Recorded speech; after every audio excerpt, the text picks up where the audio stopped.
A group of local farmers and landowners affected by the pale cyst nematode filed a lawsuit tonight in federal court.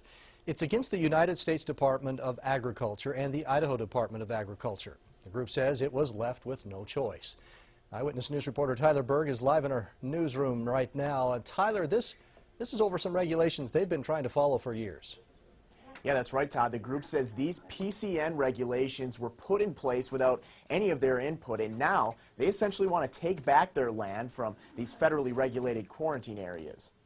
We've been unable to get any changes that we felt were necessary as farmers and operators and landowners. Stephanie Mickelson, co-owner of Mickelson Farm, says the 18 landowners have tried everything to no avail. From meeting with APHIS to ISDA and the legislature, our congressional representatives, we've gone everywhere to try and get some relief. It all started almost a decade ago with this, the pale cyst nematode, a little worm that eats potato roots and is said to reduce yields. We've invested a lot in it. Mickelson says the quarantine farms have been overly burdened by having to clean equipment non-stop, even if the fields tested negative several times. Whether that be a motorcycle, a four-wheeler, a pickup, a piece of equipment, everything has to be washed going into and out of a field. She says year after year, trying to comply is a roller coaster. Because you'll reach a point and you think that you're all finished and you're done, and so you have this sigh of relief that you've run through the gauntlet and you've been able to get out of it, and then to find you have to run through it again, and then you get out of it and you think you're done, and then they bring you back in again.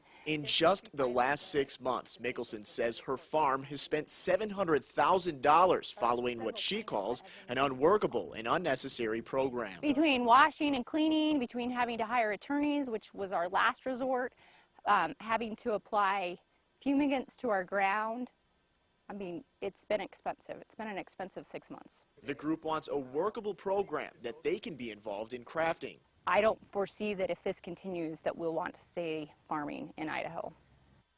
The ISDA says it hasn't seen the lawsuit, but even if it did, the department says it wouldn't be able to comment. Live in the newsroom, I'm Tyler Berg. All right, Tyler, thanks for that report.